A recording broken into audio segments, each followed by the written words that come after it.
Halo. Halo, Assalamualaikum. Om. Masak ya suara saya? Ada Pak Cik. Oke, terima kasih. Oke, saya di sini yakni untuk kita sekedar diskusi ya, bukan saya tidak ada berniat untuk berdebat dan lain sebagainya, tapi ya Debat saya juga lah, orang disuruh di dalam Quran kok berdebat kok. Gimana sih? ya, Kan tapi ada saya tidak. perintahnya. Ya, saya tahu memang, tapi saya tidak tertarik lah untuk itu. Loh, berarti kau nggak ini dong, nggak mengamalkan perintah Allah dong. Berarti Anda belum Islam dong, belum Muslim dong. Masa perintah Allah nggak kau laksanakan? Wah, menentang Allah, disuruh debat. Loh, betul dong. Kan diperintahkan berdebatlah kamu. Nah itu, kalau disuruh berdebat dengan cara baik, debatlah. Berarti Anda nggak mengamalkan perintah Allah. Habis itu? Ya debatlah, janganlah nggak debat kita, debatlah. Ya, walaupun di situ ada beberapa notes untuk debat, tapi saya tidak ingin berdebat untuk itu. Maksud saya gini. Ih, nggak kau amalkan perintah Allah. Cemana ini? Nanti kau dilaknat loh sama Allah. Gimana tuh? Oke.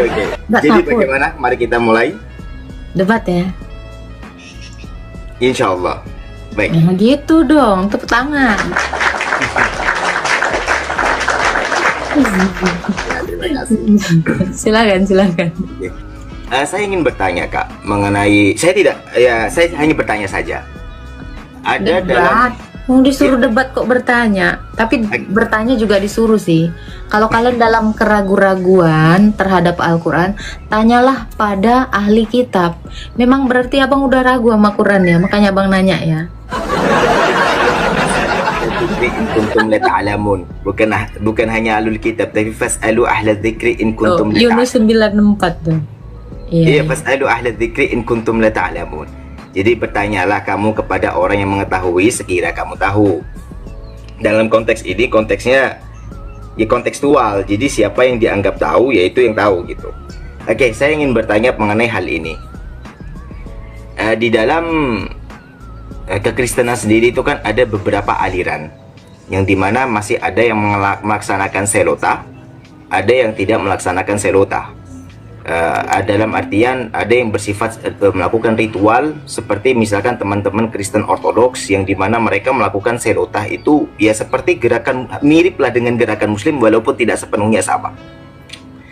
Tapi sedangkan dari teman-teman Protestan kebanyakan tidak melaksanakan selotah sebagaimana ritual yang gerakan seperti sholat dan lain sebagainya. Ya walaupun Katolik juga melaksanakan brevier, tapi tidak melakukan gerakan seperti orang-orang Ortodoks. Pertanyaan saya, mengapa hal ini bisa terjadi berbeda-beda? Itu pertanyaan saya. Oke, ini kan maksud Anda kan? Ini kan? Kalau zaman Bentar. Ini kan?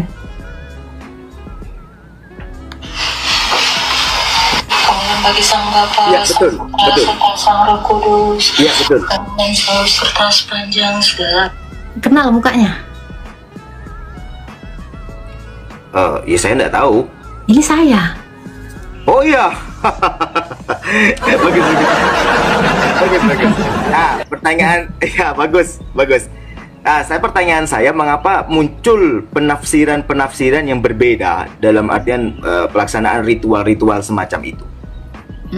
Oke. Saya kasih analogi ya. Mudah-mudahan Pak Cik tahu ya. Pak Cik pernah tahu ada satu kelas namanya kelas 4. Itu muridnya ada 30 orang. Ada yang ngerjain tugas, ada yang enggak.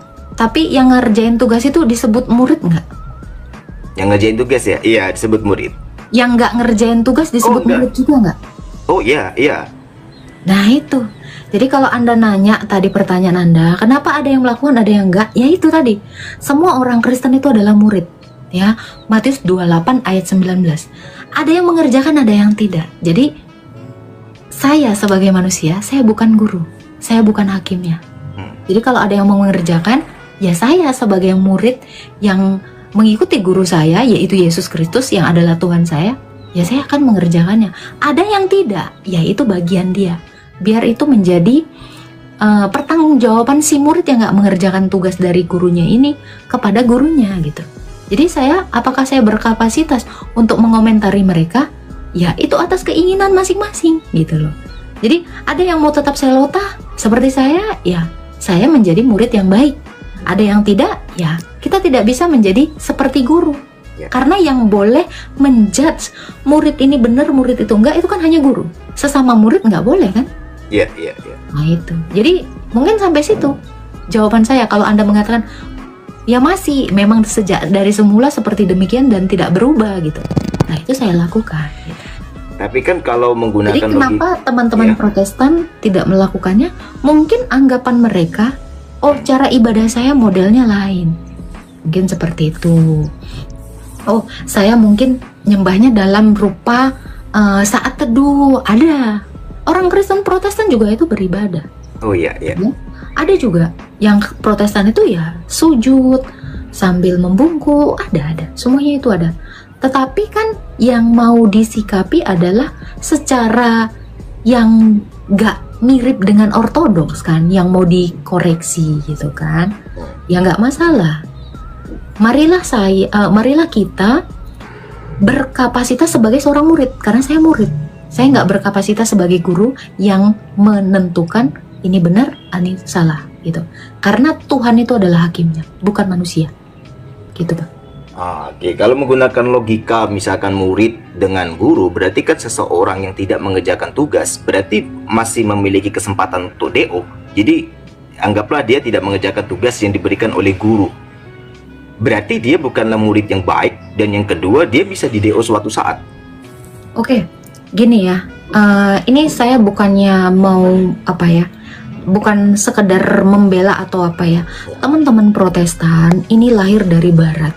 Dan mereka itu tidak tahu karena Barat sendiri sudah mengalami perubahan. Jadi sebenarnya teman-teman Protestan ini dia tidak tahu peribadatan yang benar itu seperti apa. Makanya kenapa kami Ortodoks itu menyuarakan kembali kebenaran itu. Begini loh ibadah orang Kristen yang benar gitu. Karena ada, jadi gini nih, Protestan ini kan yang telat datang nih ya. Kalau kita analogikan, ini adalah murid yang baru datang gitu ya. Dia gurunya ketika mengatakan, "Nak, kerjakan tugas ini." Nah, dia nggak tahu. Jadi Protestan ini adalah murid yang telat datang, yang tidak tahu dia harus mengerjakan apa. Jadi dia mengerjakan hanya sebisanya. Saya sebagai Ortodoks, makanya saya memberitakan ini. Gini loh ibadah kita yang disuruh guru kita. Gitu. Jadi Protestan ini ya saya anggap sebagai murid Tuhan Yesus Kristus yang telat datang. Makanya tidak tahu. Makanya sekarang saya sebagai murid yang gak telat datang, saya kasih tahu kepada mereka. Seperti itu Pak. Oke, terima kasih. Jadi kalau kita sama-sama mengaku sebagai murid, supaya teman sekelas saya ini juga nggak di DO seperti yang Bapak takutkan, ya saya akan kasih tahu. Oh, good. Ya, saya rasa itu bijaksana sekali ya. Karena saya sendiri memang sebagai akademisi yang saya pernah masuk gereja karena untuk penelitian kan. Dan saya sebagai duta moderasi kan. Maka penjelasan sampean ya baguslah gitu. Tapi saya ingin menanyakan juga satu hal lagi.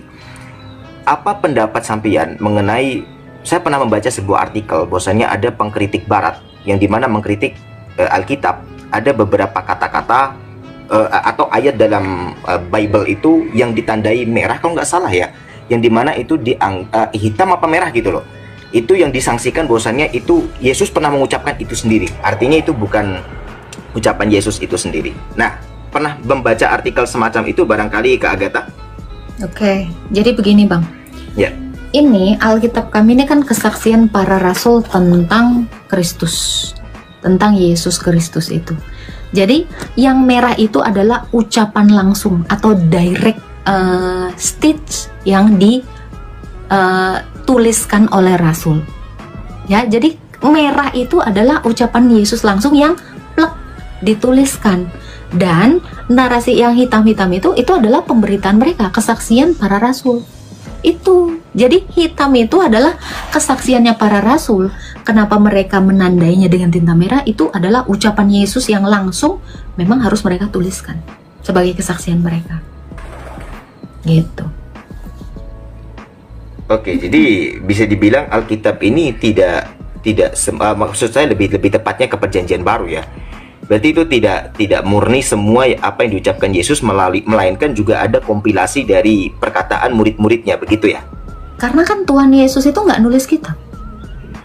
Oh ya? Jadi ya, gini bang, sebentar gini bang. Ini Anda mungkin mengira kompilasi.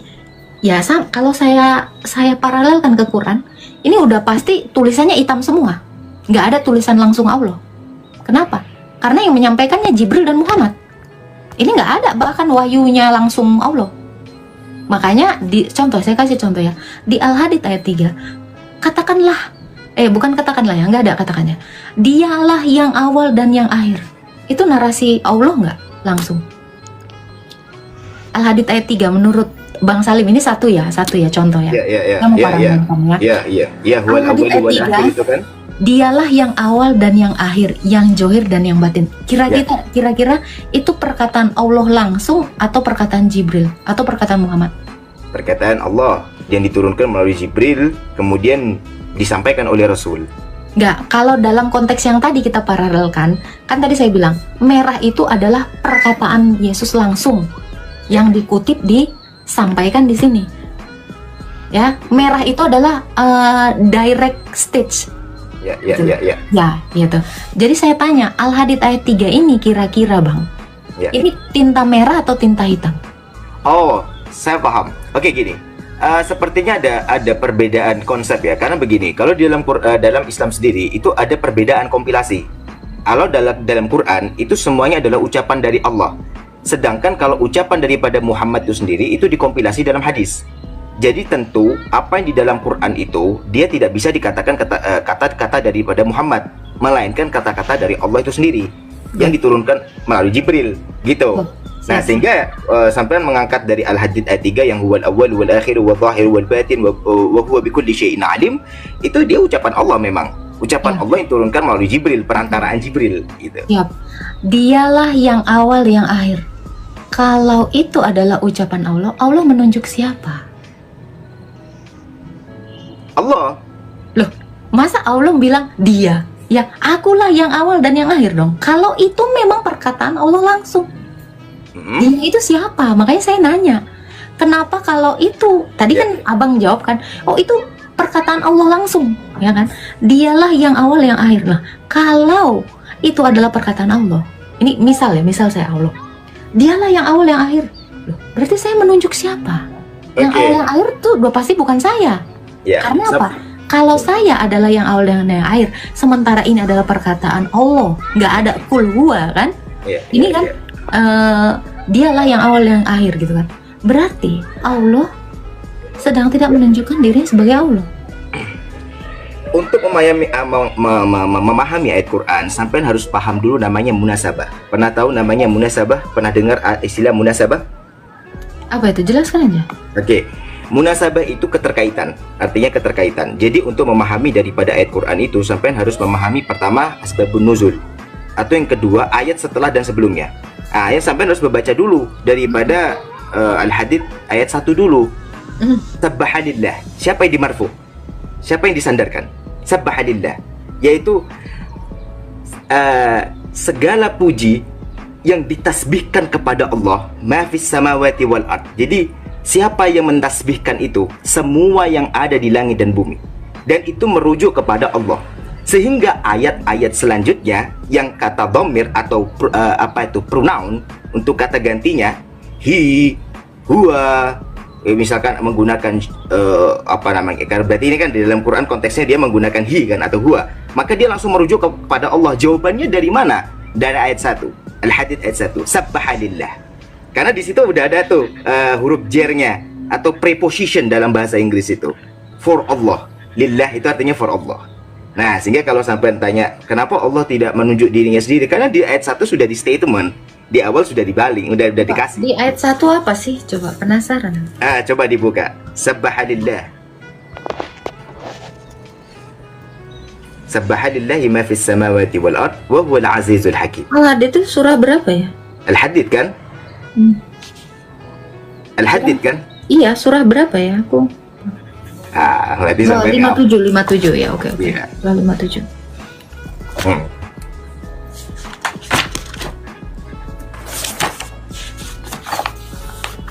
Oke.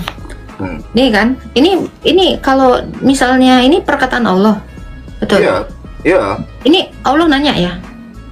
Bukan, Allah memberikan statement. Allah memberikan Apa statement. yang siap. Apa yang di langit dan di bumi bertasbih kepada Allah? Dialah yang Maha Perkasa loh. Iya. Allah nunjuk siapa lagi nih? Loh. Bentar. Apa yang ada di langit dan di bumi bertasbih kepada Allah? Loh, kenapa nggak kepadaku? Ini kan harusnya tinta merah nih ya. Dialah yang, bentar Pak, saya lanjutkan.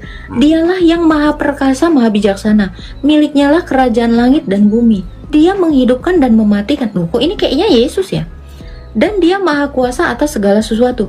Dialah yang awal dan yang akhir. Nggak ada statement ini domir-domiran tadi, nggak ada. Loh, sampean ngerti bahasa Arab apa enggak? Loh, ini tadi kata Bapak, dia berstatement dulu. Ya. Ini kan kata Bapak, ini perkataan Allah langsung. Iya. Ini kalau bisa dianalogikan, ini tinta merah, tinta hitam. Ini tinta merah. Karena ini perkataan Allah langsung. Hadis baru. Perkataannya Muhammad. Nah, kalau ini adalah tinta merah, berarti Allah punya Allah atau gimana ini? Oke. Kadang ayat dalam Quran itu ada ayat-ayat yang bersifat taukid. Kalau ayat yang bunyinya seperti ini itu memberikan penjelasan tentang taukid atau penguatan.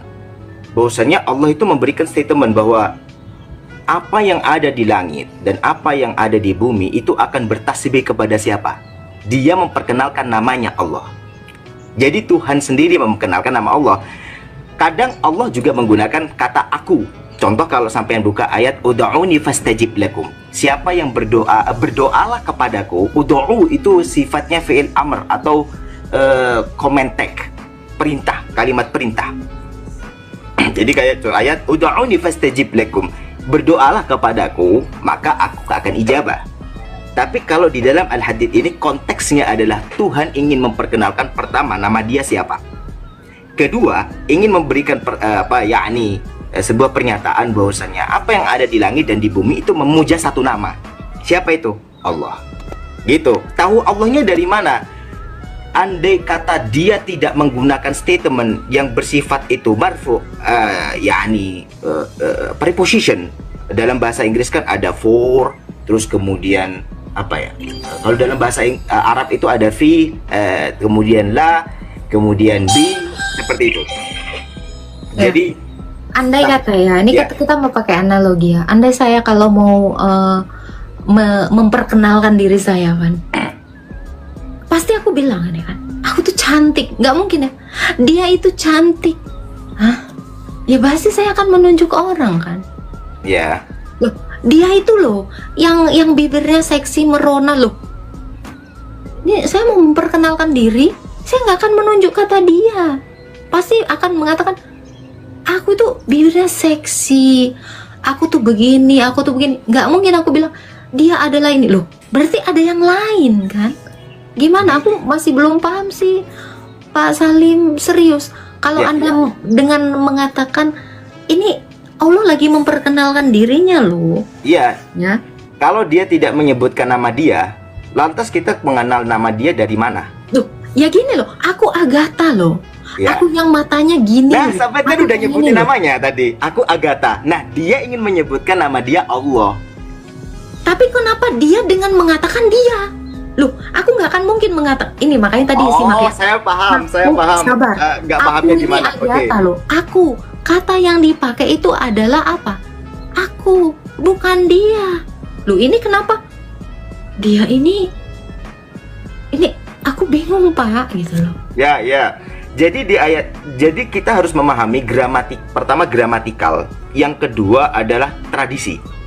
Dimana kalau kita menggunakan kacamata orang Indonesia, tentu akan kacau dalam memahami ini. Dalam kacamata bangsa Arab, tata bahasa Arab, ketika ada istilahnya bersifat taukid, dia akan merujuk kepada dianya itu yang dimaksud siapa. Contoh misalkan dalam tradisi Arab, Misalkan saya namanya Salim kan ya. Salim itu adalah seorang penulis. Dialah memang yang pernah mendapatkan juara 1. Dialah memang seseorang yang pernah memperoleh tingkat nasional dan lain sebagainya. Tentu bagi orang Indonesia, tata bahasa semacam ini tidak lazim. Tapi begitulah adanya bagi bangsa Arab. Pertanyaannya, Al-Quran itu diturunkan dalam bangsa apa? Dia diturunkan di bangsa Arab. Otomatis tidak akan pernah mungkin menggunakan tradisi Yahudi misalkan. Dalam tata bahasanya ya, maksud saya gramatikal ya, variabelnya gramatikal. Tentu tidak akan mungkin menggunakan tata bahasa Cina. Kan begitu. Maka dia harus merujuk kepada tata bahasa Arab. Begitu. Jadi untuk memahami ayat 3 ini, maka kita harus melihat dulu konteksnya apa. Itu di ayat-ayat sebelumnya. Karena kita tahu bahwasanya ada preposition yang menyebutkan li dalam bahasa Inggris itu for. Jadi kalau diterjemahkan secara literal, ini kan kalau sampean mungkin membacanya dari terjemahan saja ya, karena memang ada keterbatasan bahasa. Tapi kalau dalam bahasa Arab yang asli, harusnya membaca sabbahalillah, yaitu telah disucikan kepada dia, yaitu Allah, ma fis samawati wal ard, oleh segala sesuatu yang ada di langit dan di bumi. Begitu. Tapi untuk memudahkan, dalam bahasa Arab itu biasanya memang sering kata kerja, sebenarnya kata kerja itu sering disebutkan di awal, apalagi kalau sifatnya past tense atau fi'il madhi gitu. Maka sabbahalillahi ma fis samawati wal ard begitu. Jadi kita bisa merujuk langsung nih, siapa nih gitu. Lillah, Allah itu. Sehingga ketika kita menemui satu ayat yang tanda kutip bagi orang awam itu ganjil di ayat 3, huwa, loh siapa ya huwa ya? Nah, maka dalam gramatikal bahasa Arab kita harus merujuk kata sebelumnya apa? Lillah, begitu. Jadi misunderstanding Kak Agatha, dan saya memaklumi kalau memang ada dalam teman-teman budaya Arab mungkin seperti yang Anda jelaskan, saya mengerti, Tapi ini saya mau pertanyakan ini ya. Dialah yang awal dan yang akhir, ya kan? Yang johir, yang batin. Johir ini kalau di dalam definisi Indonesia itu apa sih Pak artinya? Lahir atau apa sih? Oh beda. Lahir dan zohir itu beda. Soalnya kalau kita lihat KBBI kan, zohir itu ya lahir gitu. Gimana ini? Oh iya, beda. Kalau zohir itu sifatnya itu lebih atas dari nadhif. Dalam bahasa Arab itu ada dalam menyebut kata bersih. Kata bersih itu bermacam-macam. Kalau bersih yang sifatnya itu hanya bersifat, misalkan kita habis ngepel, kita habis menyapu, itu kita menggunakan kata nadhif, nadhifun. Pernah dengar sebuah ungkapan yang bunyi kebersihan itu sebagian dari iman? An-nadhafatu minal iman. Itu adalah sebuah hadis yang dimana hadis itu sebenarnya lemah. Itu hadisnya lemah. Tapi kalau zahir itu yang dia sifatnya bersih, yang bersihnya itu suci. Bersihnya itu lahir dan batin. Begitu. Dalam bahasa Arab seperti itu zahir. Oke, ini saya nggak ngerti ya dalam bahasa Arab. Saya karena gini Pak, karena dialah yang johir dan yang batin gitu kan. Berarti ini ada dia, jadi ini kayak antonim gitu kan. Ya. Nih aku juga bingung ya, zahir ini. Oh sorry, saya yang salah. Itu tohir. Kalau zohir, ya, saya salah. Oke, saya salah. Yang betul kalau tohir itu yang bersih. Sorry. Ya, benar. Kalau zohir, saya kurang sepakat disebut lahir. Tapi sesuatu yang nampak, zohir itu sesuatu yang nampak. Dan nampaknya itu terang benderang seperti matahari di siang bolong. Oke. Itu jadi zahir. Allah nampak. Gimana? Jadi Allah itu nampak. Nampak yang dimana seperti matahari di siang bolong. Jadi Allah kelihatan lah ya.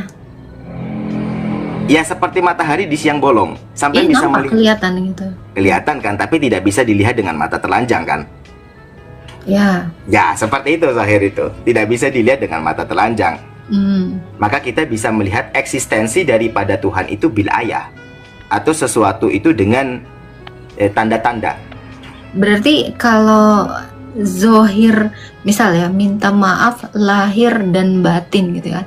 Secara batin kita minta maaf, secara yang nampak kelihatan itu maksudnya apa? Kalau dalam tata bahasa Arab itu zohir itu yang jelas seperti saya memberikan analogi yang nampak, tapi seperti matahari di siang bolong. Jadi nampak sih nampak nih, tapi kita tidak bisa melihat dengan mata telanjang. Jadi mungkin sampai akan melihat bahwasannya berarti Tuhan bisa dilihat dengan mata telanjang. Ya nggak gitu. Kita bisa melihat Tuhan tapi dengan tanda-tandanya. Begitu.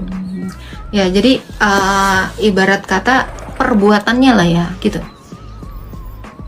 Ya, bisa dibilang seperti itu. Oke. Ini kan kita sama-sama tahu ya Pak, Islam itu ada di abad ke-7 ya. Betul tidak? Kalau menurut pengetahuan akademis iya, tapi kalau dalam self-proclaim dari Islam sendiri tidak. Itu dibangun sejak Nabi Adam. Ya itu biasa, setiap agama pasti ada klaim. Klaim, iya. Ya. Klaim. Tapi kalau kita secara logika ya Pak ya, bisa nggak sih klaim ini dibuktikan gitu? Klaim bagaimana? Klaim bahwa dari Adam itu udah ada Islam itu bisa dibuktikan nggak? Ya kalau dalam sudut pandang Islam pasti bisa, tapi tentu akan bertabrakan dengan keyakinan yang dimana mengklaim dirinya juga penerus dari pendahulu begitu loh. Oke. Kita telusurin dari sini ya. Kira-kira Muhammad itu kalau memang dari Adam itu udah Islam, Muhammad itu sebelum dia umur 40 tahun ya bertemu dengan Warakah bin Nopal, agamanya apa kira-kira? Muhammad itu sebelum bertemu dengan sebelum menjadi nabi ya, dia mengikuti milah Ibrahim. Jadi yaitu agama atau keyakinan yang secara turun-temurun diyakini oleh bangsa Arab bahwasanya itu adalah ajaran daripada Nabi Ibrahim itu sendiri. Nama agamanya apa? Oke, bentar. Tidak terdefinisi. Berarti pagan Quraisy itu, karena di sirah dikatakan Abdullah itu penyembah berhala. Berarti Mila Ibrahim ini penyembah berhala gitu? Tidak. Oh. Tidak. Loh, karena yang kita tahu kan sebelumnya itu kan pagan Quraisy ya. Kalau kita lihat ya dari latar, dari setting kehidupannya Muhammad ini ya. Dia itu kan pagan Quraisy dan bapaknya itu juga kakeknya itu juga sempat mau mempersembahkan bapaknya itu untuk kepada berhala kan. Waktu itu kalau nggak salah ini kisahnya ya, saya disirah kalau nggak salah disirah. Saya nggak punya bukunya, yang punya itu Pak Prof ada gitu ya. Dikatakan di situ mereka itu adalah penyembah pagan Quraisy gitu. Apakah Mila Ibrahim yang Anda maksud ini adalah pagan Quraisy gitu? Tidak. Jadi begini. Sebelumnya bahwasannya memang ada mungkin cerita-cerita yang dimana dibilang bahwasannya keluarga Muhammad itu adalah seorang pagan Quraisy. Pagan, penyembah batu-batu dan lain sebagainya ya. Tapi sepanjang yang saya ketahui bahwasannya tidak ada sirah yang bisa dipertanggungjawabkan untuk itu. Oke, kalau kita lihat juga di dalam Quran ya, settingnya gitu ya. Ya memang kebiasaan talbiyah itu juga itu dari pagan Quraisy kan, yang tawaf ya, labaik Allahumma hubal itu kan sampai didokumentasikan dalam bentuk film. Itu memang tradisi pagan Quraisy itu dulu kayak gitu. Memang karena di Jazirah Arab sana memang seperti itu kan agamanya kan. Makanya ada dikatakan masa patroh. Oke, jadi begini. Di dalam suku Quraisy sendiri itu ada dua keyakinan yang eksis pada saat itu, yang dimana dia masih murni mengandung ajaran daripada milah Ibrahim itu sendiri, dan yang kedua ada yang terkontaminasi dengan ajaran pagan. Nah, yang kita tahu setting Muhammad hidup pada saat itu betul, memang Muhammad itu hidup di tengah-tengah zaman daripada penyembah pagan, betul memang.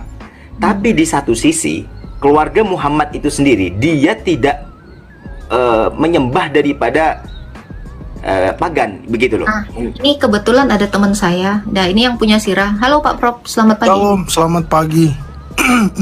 Nah, ini tuh kita dari Islam sendiri ya sumbernya. Boleh ditunjukkan Prof, silakan. Nih. Ya ini saya ada beberapa buku, ada 3 buku ya. Satu Sejarah Hidup Muhammad Hussein Haikal, ya, ulama Mesir Sunni, dan dari Al Azhar dia juga menuliskan bahwa Nabi Muhammad di sini saat dia dilahirkan, kakeknya yang bernama Abdul Muthalib itu adalah seorang penyembah berhala. Penyembah berhala. Dari mana kita bisa tahu? Kita bisa baca di Sirah Nabawiyah. Ceritanya ini nyampur sih. Ceritanya nyampur memang. Jadi ini berurutan. Mungkin aku jelaskan singkat ya, karena bentar lagi mau ini. Peristiwa ditemukannya sumur Zam-Zam itu membuat si Abdul Muthalib itu ingin memberikan kurban kepada berhalanya. Waktu itu ada kurban ini di Sirah Nabawiyah halaman 124 bab 29. Abdul Muthalib bernazar. Haikal Pak ya, karangan Husain Haikal ya yang itu ya. Yang kedua ini Ibnu Hisham. Ibnu Hisham ya. Oke. Sirah Nabawiyah. Siap. Abdul Muthalib bernazar menyembelih salah seorang anaknya. Nah, jadi waktu dia ketemu sumur Zam-Zam, penemu sumur Zam-Zam itu diceritakan bahwa adalah Abdul Muthalib. Nah, Abdul Muthalib itu punya 10 anak dan dia bernazar akan menyembelih salah seorang dari mereka untuk Allah di samping Ka'bah. Ya, untuk Allah kan ya. Untuk Allah di samping Ka'bah. Tadi di Husain Haikal sosok Allah itu disebut sebagai berhala. Oke.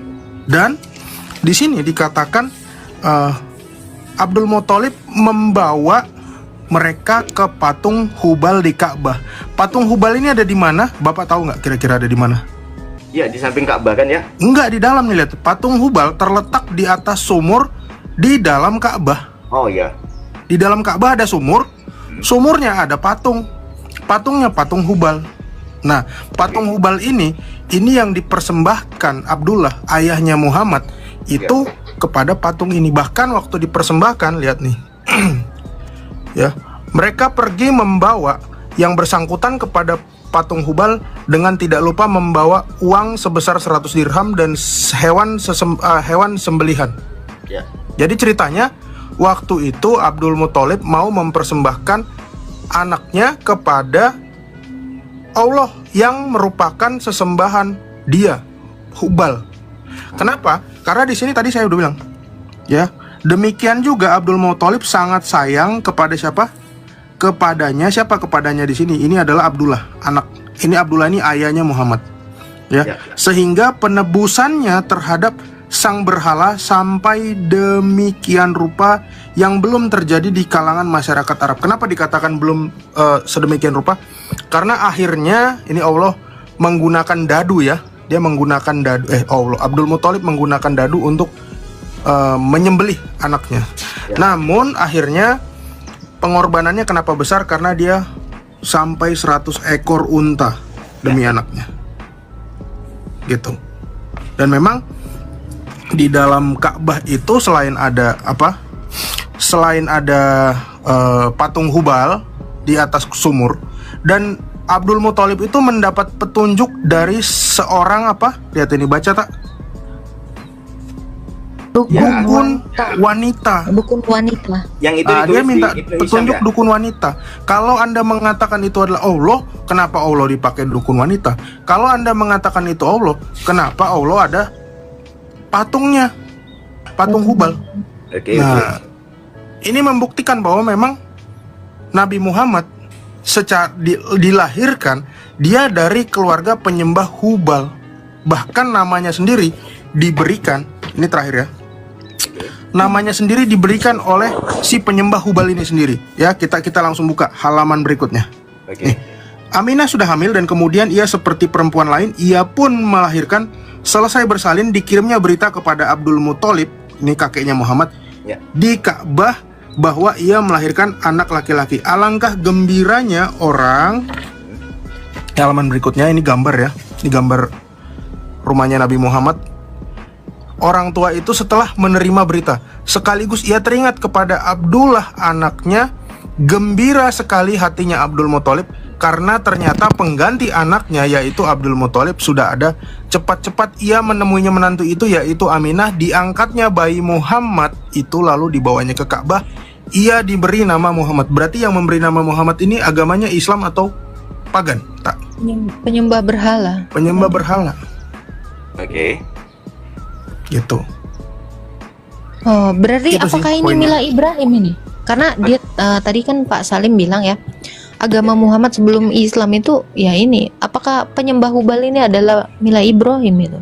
Oke, itu Karena kakeknya Oke, baik. Itu ada dua sumber ya, yang dimana yang pertama adalah Ibnu Hisham. Kemudian yang kedua adalah dari Muhammad Husain Haikal. Betul ya?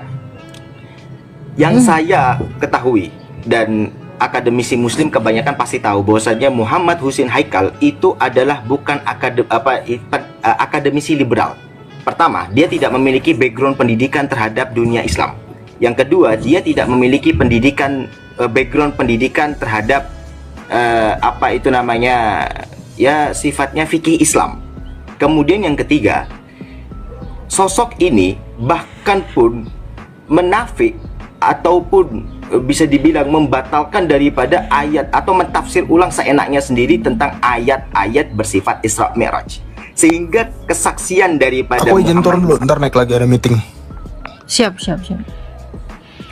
Lanjut, Pak. Oke, sehingga kesaksian daripada Muhammad Husain Haikal itu tidak bisa dipertanggungjawabkan secara akademis. Saya contoh seperti ini saja. Ketika ada seorang dokter berbicara tentang permesinan, apakah pernyataan dari seorang dokter itu kredibel? Tidak kan? Nah, sama dengan kasusnya Muhammad Husain Haikal. Saya mengetahui tentang sosok Muhammad Husain Haikal itu, makanya saya diam saja, saya menyimak dulu. Karena itu termasuk etika ketika berbicara ya. Ya itu, saya menyimak dulu. Nah, sehingga oke, dua sumber ini iya. Di satu sisi Muhammad Husain Haikal dia terlalu tendensius kepada Muhammad. Kenapa? Karena dia sendiri adalah penulis liberal, dan kedua dia tidak pernah belajar tentang fikih Islam. Sedangkan Ibnu Hisham, iya di satu sisi dia menjelaskan secara letterlek bahwasanya bagaimana keadaan sosiologis dan antropologis masyarakat pada saat itu. Ya kan? Nah, adapun kontroversi yang memang saat itu Abdul Muthalib itu bernazar untuk menyembelih anaknya dari 9 itu, kemudian yang hendak disembelih itu adalah Abdullah. Iya memang. Namun konteksnya pada saat itu dia mengikuti bagaimana nazarnya Ibrahim, bagaimana ajaran Ibrahim ketika disuruh menyembelih anaknya. Seperti itu. Tentu kalau ini menggunakan kacamata daripada agama lain ya tidak akan make sense. Sama seperti misalkan bagaimana Trinitas menurut pandangan Islam ya, yang bagi Islam nggak make sense. Tapi tentu kami harus menghormati, kami harus menghargai bahwasanya ketika teman-teman Kristen mempercayai Trinitas ya sudah gitu, lakum dinukum waliyadin. Begitu. Sehingga kita kadang harus memakai kacamata yang lain. Begitu Kak Agatha ya. Oke. Jadi kalau Ibnu Hisham tadi itu nggak valid juga? Ibnu Hisham. Kalau Ibnu Hisham, dia memang yang ulama yang dimana dia memperdalam daripada tarikh Islam itu sendiri. Dan kita memang menemukan beberapa fakta kan di dalam Ibnu Hisham bahwasanya memang ada patung-patung di sekitar Ka'bah. Iya benar. Kalau nggak salah ya jumlah patungnya itu 360. Bahkan ada gambar daripada Bunda Maria di dalam Ka'bah saat itu. Kenapa? Karena pada saat renovasi Ka'bah itu ada orang Kristen yang turut juga berkontribusi. Mungkin desainernya kah atau apanya kah gitu loh, waktu perbaikan Ka'bah itu. Sehingga mereka menempel gambarnya Bunda Maria di dalam Ka'bah itu. Bentar. Ini nggak make sense kalau dikatakan desainer Ka'bah itu mungkin orang Kristen. Masa iya kalau dia desainernya orang Kristen, masa dia menaruh gambar Bunda Maria di situ? Ini kan sangat nggak logis gitu loh. Nah itu, tapi itu tadi sih ya. Jadi kita tahu bahwa memang kalau dikatakan Islam itu udah ada di zamannya Adam ya, di zaman Muhammad aja sebelum dia diangkat menjadi nabi umur 40, itu juga tidak bisa membuktikan Islam itu sudah ada gitu kan. Jadi akan sangat bertolak belakang sekali gitu. Jadi kalau klaim itu boleh, tapi ya jangan klaim-klaim bodoh lah istilahnya. Jangan klaim yang nabrak sendiri gitu loh. Jadi akhirnya kan kejedot kan nggak enak gitu. Jadi ya begini, klaim itu sendiri yang mengklaimkan Allah itu sendiri. Memang Allah yang pronounce, yang announce, bukan pronounce, sorry, announce bahwasanya Adam sampai pun Rasulullah itu memang Islam. Tentu dalam kacamata Islam ya kita harus meyakini, sama seperti Anda ketika mengatakan bahwasanya Yesus itu yang awal dan akhir, gitu kan? Ya Anda, ya bagi Anda Yesus sendiri yang announce gitu loh. Ya bagi kami itu tidak make sense gitu. Tapi ya Anda akan menyalahkan Islam pun ya that's okay gitu loh. Ya begitulah namanya keyakinan seperti itu. Siap. Kalau Anda mengatakan ya, kalau Yesus mengannounce dirinya adalah yang awal dan yang akhir di dalam Wahyu 1 ayat 17, tentu itu data di abad 1 gitu. Itu lebih make sense ya, karena ilah-ilah yang lain itu belum pernah ada yang mengatakan hal demikian. Baru Yesus lah pencetus sabar. Itu kan data abad 7 kan. Anda kan kalau mau mengatakan Al-Hadid itu ya jelas itu data abad 7. Itu pun manuskripnya saya nggak bisa temukan ya hingga detik ini ya. Ya saya hanya bisa meyakini klaim yang awal dan yang akhir itu di dalam Al-Hadid ayat 3 ya karena itu keluaran dari Kairo 1924. Itu klaim baru di tahun 1924. Saya nggak tahu nyonteknya dari mana ya. Itu ya kalian sendirilah yang merembukkan itu ya kan. Tetapi klaim atau announce Yesus itu sendiri dengan mengatakan dia adalah yang awal dan yang akhir tertulis di dalam surat Wahyu yang ditulis oleh Yohanes. Tentu dia adalah pencetusnya. Dia adalah yang pertama dan satu-satunya mempelopori itu ya. Kalau next di generasi berikutnya ada yang mencontek ya, karena di mana-mana ya Pak ya, yang palsu pasti datangnya belakangan. Gak mungkin yang asli itu datangnya belakangan, itu kayak sinetron itu namanya ya kan. Tentu yang palsu itu ibarat kata kayak uang ya. Gak mungkin uang palsu duluan ada, yang asli belum ada. Ini secara logika kan. Ya jadi kalau Anda mengatakan itu klaim-klaim ya berhak dong. Bahkan ini harusnya lebih paten dibandingkan klaim yang ada di baru-baru abad ini gitu kan. Jadi kalau masalah klaim itu ya saya rasa ya kita tahu siapa yang mengklaim itu. Sementara Kristus Yesus itu apa yang dia katakan itu juga yang dia katakan di zamannya Nabi Musa, di zamannya Abraham gitu. Jadi kalau sementara iman yang lain kan ini nggak ada ya. Kayak Buddha, kayak siapapun itu nggak ada. Ini klaim baru satu-satunya the one and only yang dilakukan Yesus di abad pertama gitu. Jadi kalau ada yang mengatakan bahwa Islam itu udah ada di abad-abad sebelumnya, apakah bisa kita bilang bahwa sebenarnya Islam yang sekarang itu adalah Kristen dulu? Karena klaimnya hampir mirip. Karena klaimnya hampir mirip gitu loh. Ya, kalau Anda mau mengatakan Allah adalah yang awal yang akhir ya, Al-Hadid ayat 3. Apakah kalau kita menggunakan logika kita, maka Allah itu adalah Yesus kan gitu. Karena Allah itu dapat klaim dari Yesus. Jadi hanya dua ya. Apakah Allah adalah Yesus atau Allah nyontek Yesus? Oke, tadi hanya Anda dua itu. Oh ya. Oke. Tadi kan secara logis gitu dong. Karena yang mengatakan ya, yang awal dan yang akhir itu, yang zohir dan yang batin itu sudah pasti Yesus. Nah, itu cuman itu aja, dua itu aja. Kalau nggak Allah adalah Yesus atau Allah niru Yesus. Baik. Cuman itu. Oke. Kalau Anda menggunakan logika yang terakhir itu biasanya menyontek ataupun yang terakhir itu palsu, berarti apakah perjanjian baru atau dalam konteks ini adalah Bible itu artinya palsu karena lebih duluan Taurat loh. Taurat, kitab nabi-nabi dan Mazmur Daud itu adalah penggenapan.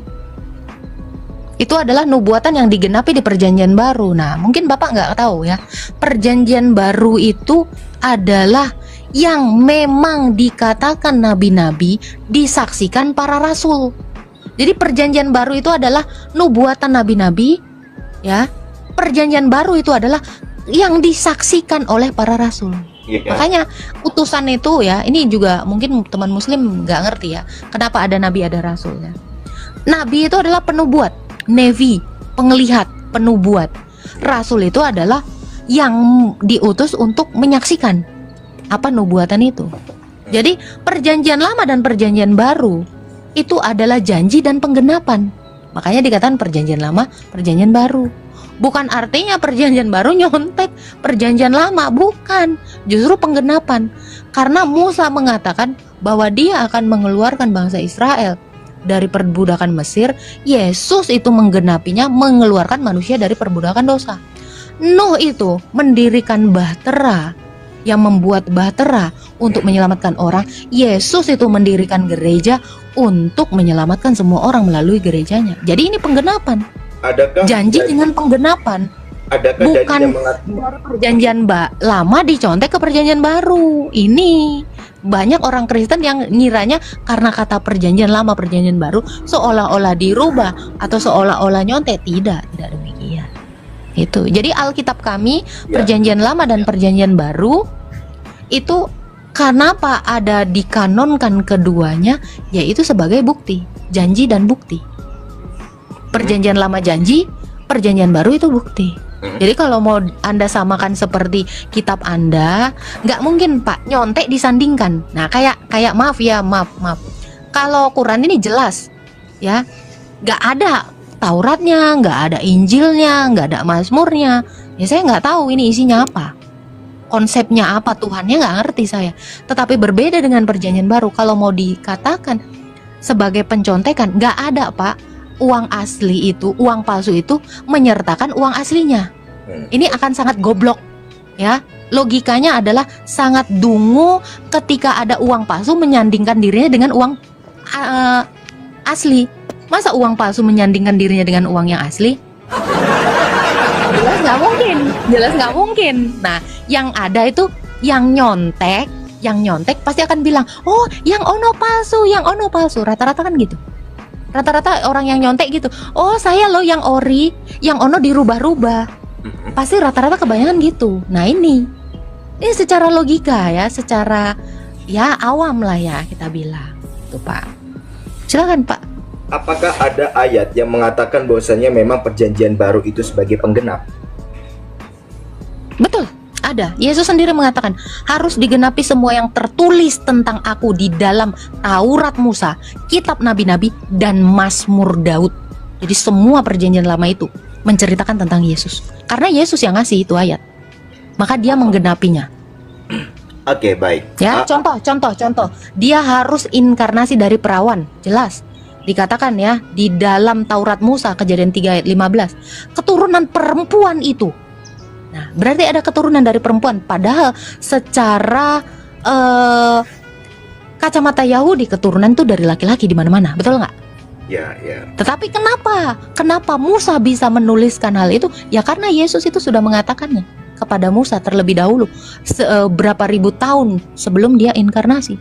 Di zamannya Adam, bayangin, itu baru satu. Lalu di dalam kitab nabi-nabi Yesaya dikatakan seorang perawan virgin akan melahirkan yang disebut Immanuel. Yesus itu disebut Immanuel.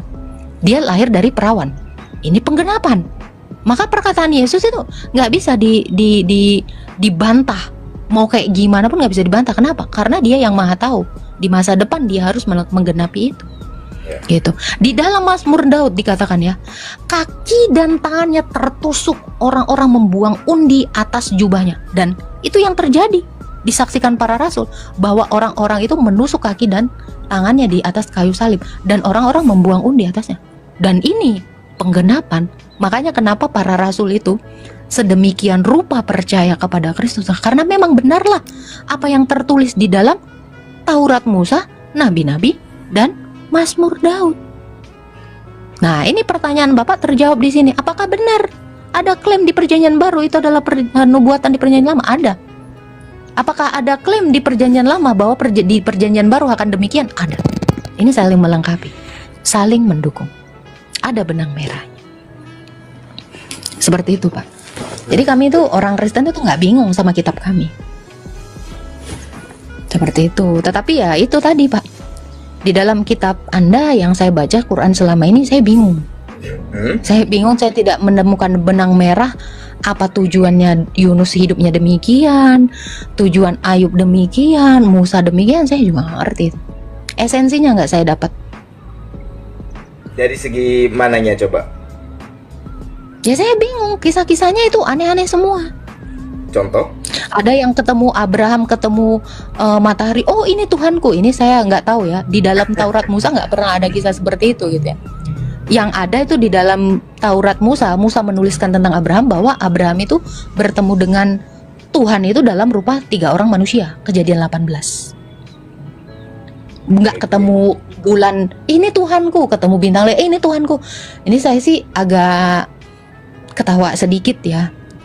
Ini narasi dari mana ini? Taurat mana lah yang nulis kayak gini nih? Agak lucu juga. Ada beberapa lain yang juga saya agak lucu ya lihat kisah-kisahnya gitu juga. Itulah Pak, kira-kira banyak sebenarnya. Kalau Anda bilang Ibrahim itu bertemu matahari dan lain sebagainya, kisah itu justru malah ditemukan itu justru malah dari Taurat itu sendiri.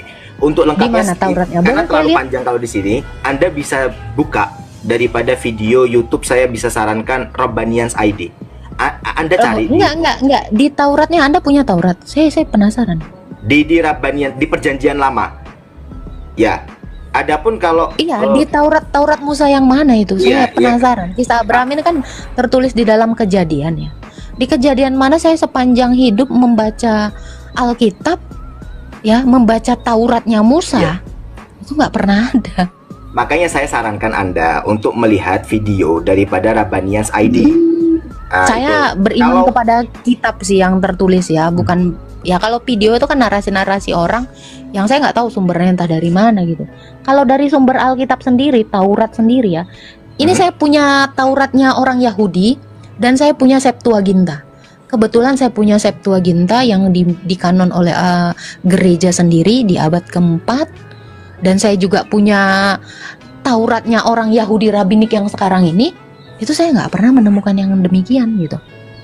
Ini makanya saya baru nemu ini. Ini Taurat yang mana saya nggak tahu, Musa yang mana, apakah Musa nabinya orang Israel atau Musa orang Arab, saya juga bingung Pak. Oke, saya baru nemu. Jadi menurut yang saya baca daripada narasi dikembangkan itu, bahwasanya legenda itu, jadi di dalam Al-Quran itu yang Anda maksud itu di dalam yakni Al-Anbiya ayat 51. Jadi ya itulah, kemudian legenda tentang itu justru malah sebenarnya dimuat dari kitab apokrifa Yahudi bernama Sefer Hayashar. Saya nggak tahu bacanya gimana sih itu, Sefer Hayashar itu. Dalam wah, legenda. Siap. Ya, seperti itu. Nah, jadi di dalam Quran sendiri itu tidak menjelaskan secara sebagaimana itu. Jadi tunggu Pak. Jadi Anda mau bilang Quran ini ngambil dari kitab apokrifa gitu? Wow. Bukan. Bukan. Makanya yang Anda maksud itu, yang katanya Anda bilang bahwasanya tuh Ibrahim itu mencari Tuhan tanda kutip melihat matahari dan lain sebagainya. Anda bisa sebutkan ayat mana dalam Quran yang mengatakan demikian? Maksudnya? Itu Ya, dari kata Anda itu kan dari Taurat seperti demikian. Anda kan sumbernya katanya dari Taurat, ya kan? Tapi sepanjang saya baca Taurat itu nggak ada. Lalu Anda mengatakan, oh itu dari kitab apokrifa. Loh, kitab apokrifa jelas kitab palsu. Kenapa Quran mengutip dari kitab palsu, Pak? Al-Quran tidak ada mengutip itu. Loh, oke. Jadi dari mana itu tahu kisah tentang Ibrahim itu ketemu matahari? Oh, inilah Tuhanku, ketemu ini lagi. Itu dari mana Pak kira-kira legendanya, Pak? Oke, jadi sebentar ya. Jadi di dalam Quran sendiri itu tidak ada mengatakan bahwasanya Ibrahim itu mencari Tuhan dan lain sebagainya. Nah, adapun seperti itu dibuat. Ternyata nggak ada. Tentang itu adalah kalau nggak salah dari tarikh ataupun penafsiran daripada Ibnu Ishaq kalau nggak salah, dan itu terpengaruh daripada ayat-ayat Israiliyat. Oh Pernah enggak, dengar? saya pernah baca Ibnu Hisham itu justru kata dia itu tidak terpengaruh oleh kisah-kisah Israiliyat. Saya sering baca itu. Oke. Pak Prop itu selalu nulis itu. Oh, kalau Anda bilang Makanya saya kan bilang tadi kayak berarti tidak salah. Saya memang tunggu agak Pak. lupa. Ini kan Ya. ayat Quran ya. Ini kan ayat Quran ya. Mm-mm. Itu saya tahu ayat Quran. Anda bilang tadi itu tidak di Quran. Itu jelas saya lihat, saya baca. Nah, itu sendiri kalau menurut Anda berdasarkan tafsiran dari terpengaruh oleh Israiliyat, berarti Quran ini terpengaruh oleh kisah-kisah Israiliyat gitu. Bukan. Jadi Bentar, saya gimana carikan ini, dulu. Pak? Iya, makanya Siap. kita mencari ayat Qurannya dulu ya. Boleh. Oke. Ini kalau nggak salah, ini ayatnya ini adalah dicari di dalam surah Al-An'am kalau nggak salah. Sebentar, saya carikan dulu ayatnya ya. Boleh. Ya.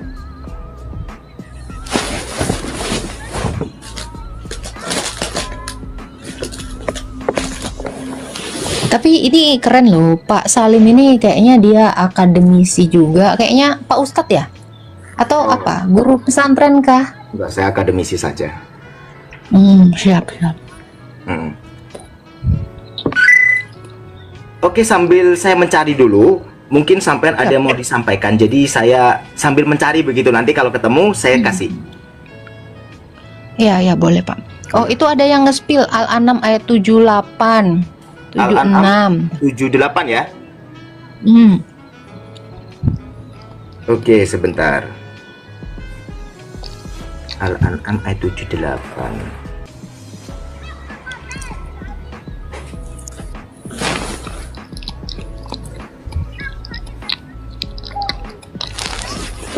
Oke. Kalau nggak salah ayatnya begini, falamma janna alaihi lailu ra'aku kaukaban qala hadha rabbi falamma afala qala la ahibbal afilin. Oh ya. Jadi begini. Ayat ini itu sifatnya adalah dialog. Monolog. Ayat ini bersifat monolog.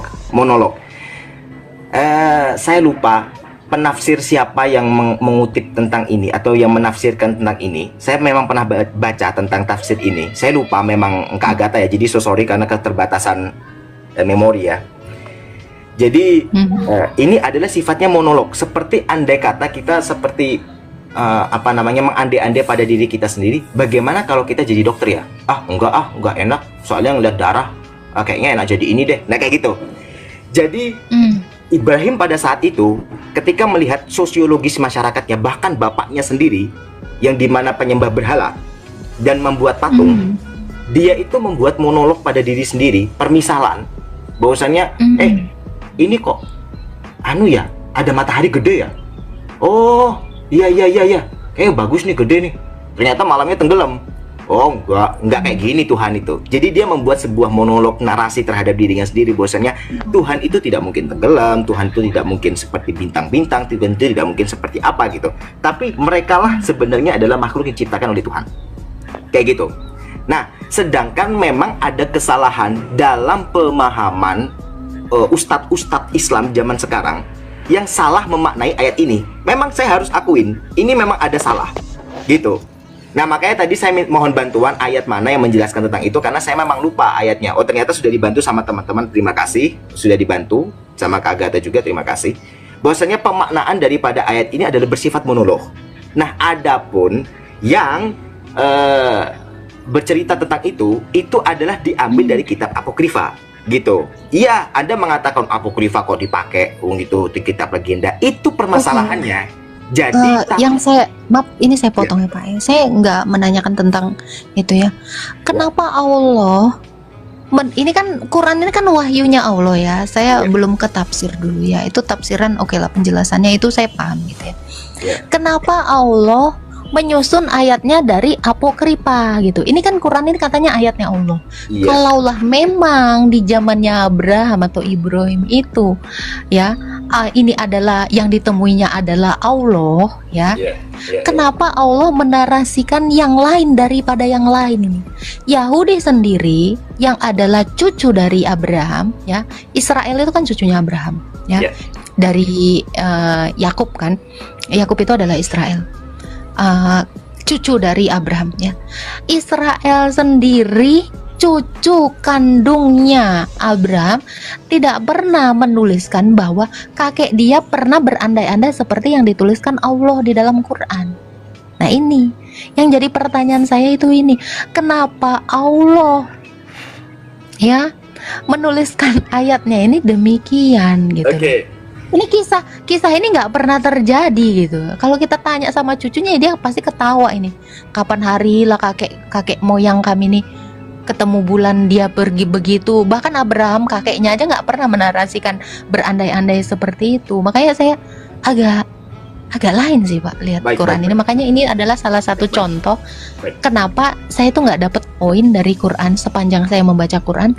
Ini tuh kisahnya beda banget gitu loh. Baik.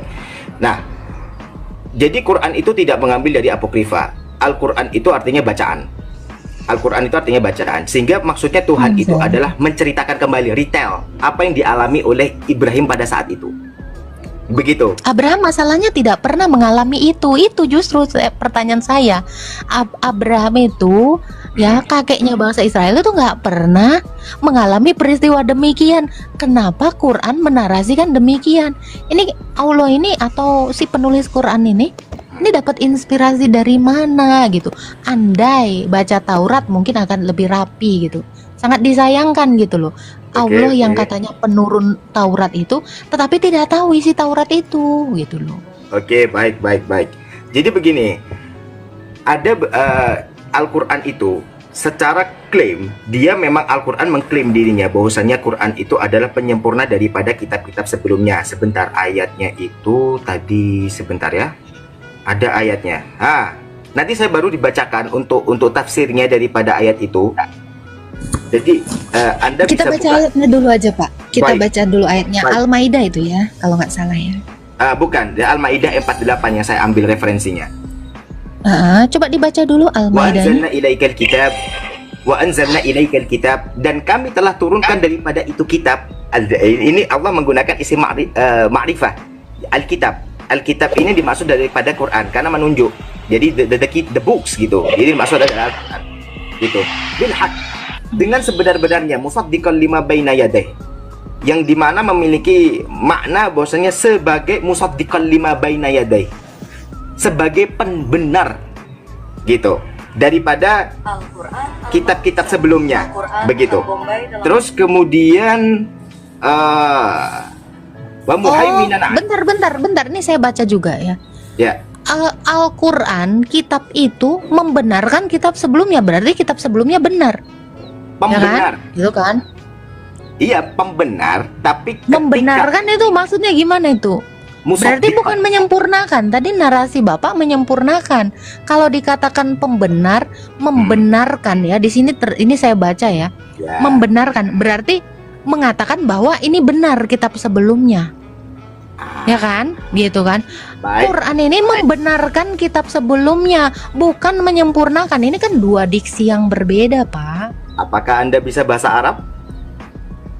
Ya, Anda selalu dari tadi ya, ini ya saya katakan ya, kelemahan saya tidak bisa bahasa Arab, seolah-olah Anda hendak menarasikan bahwa Al-Quran ini tidak diterjemahkan dengan benar gitu loh. Itu yang sebenarnya dari tadi saya sudah memaklumi ya. Anda selalu mengatakan, apakah Anda bisa bahasa Arab? Seolah-olah penerjemah ini lebih bodoh daripada Anda gitu. Anda lebih pintar dari penerjemahnya. Jadi bukan begitu. Ini terjemahan ini salah gitu loh. Bukan begitu. Padahal di sini jelas-jelas tertulis ya. Al-Quran itu membenarkan kitab sebelumnya, bukan menyempurnakan gitu loh. Ya. Ya saya nggak tahu mana yang lebih kompeten menerjemahkan, apakah penerjemah Quran atau Anda ya. Itu kalian lah yang bisa membicarakan itu. Tapi saya sih saya yakin ya, ini dari Al-Quran yang saya baca, ini orang-orang yang sementara tadi Bapak bilang adalah seorang akademisi. Sementara penerjemah ini wah lebih jago lagi kalau kata saya ya. Karena ini Zulkarnain Sena Hikmat, ini badan ini ya, konsultan ahlinya itu Ustadz Dr. Haji Fahrur Rozi Abdillah MA Al-Hafiz. Penanggung jawabnya, wah ini tim Al-Qosbah. Wah ini kalau Anda mengatakan penerjemah ini kurang mumpuni, ya sangat disayangkan sekali ya. Begini Kak Agatha, itulah perbedaannya antara Muslim dan Kristen. Jadi di dalam Islam dan Kristen, kenapa kami selalu merujuk pada kitab yang asli? Kami tidak menggunakan terjemahan. Karena kami menyadari bahwasannya tidak semua orang Muslim itu bisa bahasa Arab. Itulah kenapa para lajnah Quran atau penterjemah daripada Quran, pentarjim daripada Quran, mereka akan menerjemahkan Quran dengan bahasa yang kiranya mudah dipahami. Tapi bagi orang yang mengerti bahasa Arab, yang dimaksud daripada pembenar, dia akan mengerti karena dia melihat rujukan langsung daripada pengertian maknanya, gitu loh. Nah, sedangkan menurut Bapak pembenar saya itu tadi nggak motong sampean loh. Saya tadi dipotong terus. Gantian dong. Ya kan? Nah, sedangkan kalau kita mengerti daripada bahasa Arab itu sendiri, oke, di dalam penerjemahan betul membenarkan. Kalau orang awam akan mengatakan, oh berarti membenarkan kitab-kitab sebelumnya dong. Berarti, apakah berarti isinya ketiplek di anu? Tidak. Kalau kita merujuk kata-kata musaddiqan dari kata saddaqa yusaddiqu, artinya membenarkan, di mana yang bersifat itu ada tashihnya atau ada membenarkan sesuatu yang salah. Jadi Quran memandang dalam sudut pandang Quran, sudut pandang Islam, ketika kita menemui bahwasannya ada kekeliruan dalam Taurat, ada Zabur, nah Quran ini yang membenarkan. Makanya Quran menggunakan kata musaddiqan. Kalau Quran menggunakan ketiplek sebelumnya, mestinya mutabi'an. Mestinya wa anzalna ilaikal kitaba bil haqqi mutabi'an lima baina yadayhi. Harusnya begitu diksinya. Nah, itulah yang membedakan antara Islam dan agama yang lain, terutama misalkan, mohon maaf nih ya, mengatakan dari Kristen. Saya terima. Saya terima. Jadi ini bukan masalah saya menyerang Kak Agatha mentang-mentang saya tidak bisa bahasa Arab menyerang. Bukan begitu. Enggak. Saya nggak mau lari ke situ lagi. Saya nggak begitu terlalu bermasalah ya. Mungkin ini cara pandang Anda. Tapi saya mau tanyakan gini, Pak. Kalau dikatakan di situ ya, Al-Qur'an itu membenarkan kitab yang sebelumnya. Oke, anggaplah kami menyetujui bahwa Quran Anda ini membenarkan kitab sebelumnya. Boleh saya tahu kitab sebelumnya menarasikan seperti apa sehingga harus dikoreksi oleh Quran? Oke, jadi begini. Ada beberapa yang kita pandang itu adalah bersifat khurafat ataupun Israiliyat. Contohnya begini. Di dalam kekristenan, ya memang ada sikap trinitas, di mana dia menganggap ahad dalam satu. Ilah bukan ke situ Pak. Tadi ini masih masalah Abraham aja dulu. Ya. Masih masalah Abraham ya. Kita karena gini Pak ya. Kalau Anda mengatakannya Quran ini Oke, saya paham. Jadi di dalam Quran Anda mengatakan sabar sedikit.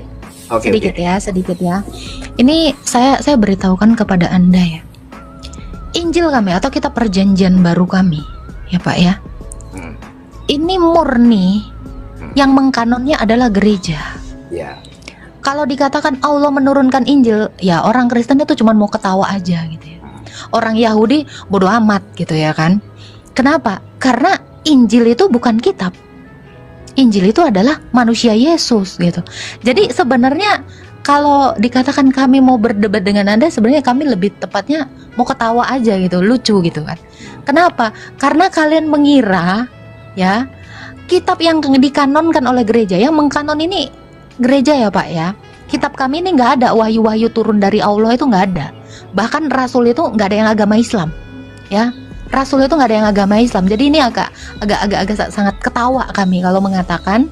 Sementara si penulis kitab perjanjian baru ini adalah para rasul. Para rasul itu nggak ada yang Islam. Ya. Jadi akan sangat lucu kalau mengatakan Injil itu yang nurunkan Allah gitu. Ini kocak guling-guling ya. Itu satu. Yang kedua, Septuaginta ini ya, kitab perjanjian lama ini yang menulisnya juga, yang menyalinnya juga gereja. Ini kalau dikatakan diturunkan oleh Allah SWT, si Quran ini yang membenarkan kitab sebelumnya ini, kami juga mau ngakak guling-guling sambil muntah darah. Kenapa? Ya karena kitab kami ini memang hasil dari tradisi gereja. Andai gereja tidak mengkanonnya, Allah itu nggak akan kenal yang namanya Injil, Allah itu nggak akan kenal yang namanya Taurat, Allah itu nggak akan kenal yang namanya Zabur. Ya, karena memang sejak semula latar belakang di kanonnya Alkitab kami ini karena ada yang namanya bidat dari Marsion. Sebelumnya kami tuh kekristenan itu berdiri tanpa kitab. Ya, asal Anda tahu, kekristenan itu berdiri tidak ada kitab.